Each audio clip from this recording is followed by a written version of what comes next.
So tonight's game is kind of important. So play the Hawks.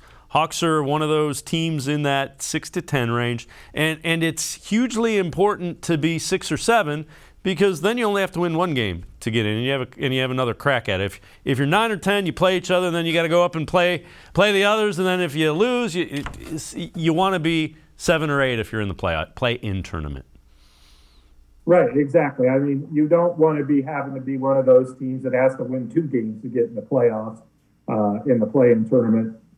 And right now, the Cavs have to be kind of careful of that. This game against the Hawks has huge play-in ramifications, But as you said, Dave, the nice thing is, it sounds like Jared Allen. The Cavs are optimistic that Jared Allen will return before the playoffs or play-in tournament, whatever they're in.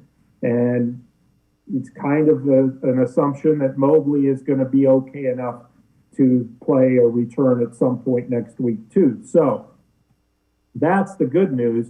The bad news is, or I don't want to say bad news, but news that's a little concerning is you don't want to, before those two get back, you don't want to fall back down into the 9 or 10 range where you're really having to work a little harder to get in the playoffs.